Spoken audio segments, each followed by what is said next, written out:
Assalamualaikum warahmatullahi wabarakatuh. Pemirsa Seripu, hari ini kita akan berbincang-bincang dengan salah satu ustadz milenial di Kota Batu Raja, Kabupaten Ogan Komering ini, yang tergabung di IKADI Kabupaten Sekarang kita akan langsung bincang-bincang dengan Ustadz Sutarno. Sudah bersama Ustadz milenial Kota Batu Raja.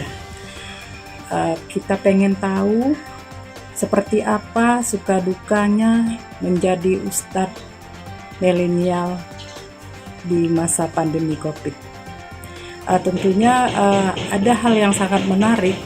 Kami sudah 2 hari ini berburu mencari Pak Ustadz Bana ini. Karena apa? Karena beliau latar belakangnya bukan dari pesantren, namun kemampuannya di bidang dakwah tidak diragukan lagi. Ya, alhamdulillah, Allahumma shalli ala Muhammad wa ala ali Muhammad. Terima kasih sebelumnya dari pihak Seripo yang telah mengunjungi kami. Sebenarnya masih banyak yang layak dibandingkan kami dai-dai muda. Namun ini semua adalah rencana Allah Subhanahu wa taala. Jadi menjadi seorang dai adalah bukan sebuah pilihan, tapi adalah sebuah keharusan. Dari manapun latar belakang kita, pada saat itu saya berpikir bahwa saya harus menjadi seorang dai sebelum menjadi yang lainnya, sebelum menjadi guru, sebelum menjadi apa, saya adalah seorang dai.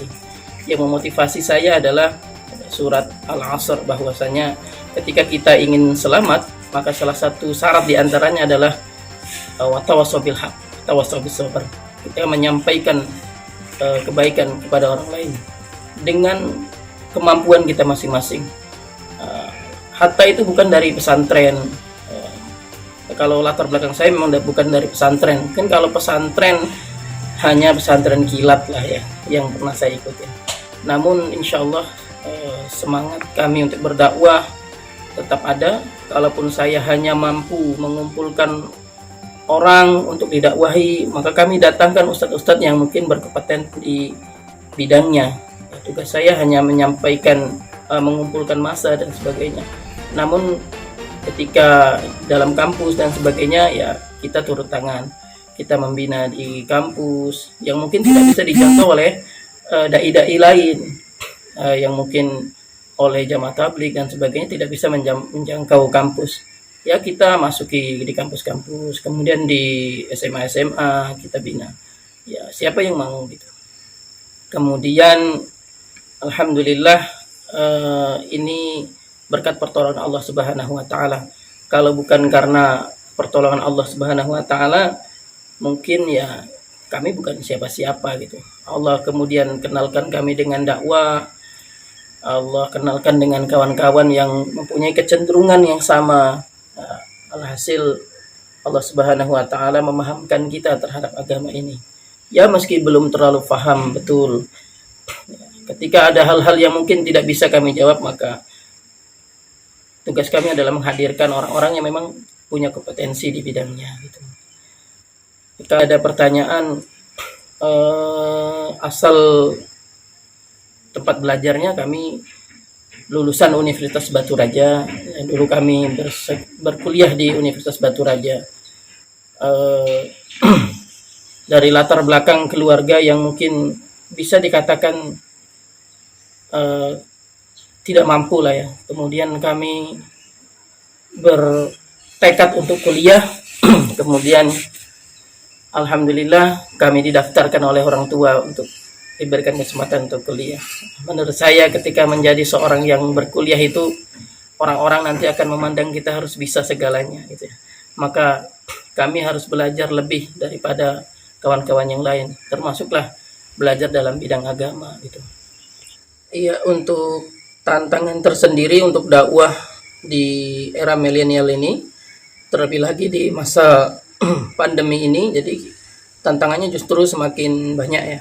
Terutama tidak bisanya berkumpul, membuat kajian-kajian seperti biasanya. Jadi seorang dai harus bisa terlebih memutar ide-idenya gitu ya. Ya, jadi kita buat kajian-kajian online dan sebagainya. Nah, ini membutuhkan support dari kawan-kawan yang lain yang mungkin lebih bisa memainkan kamera dan sebagainya.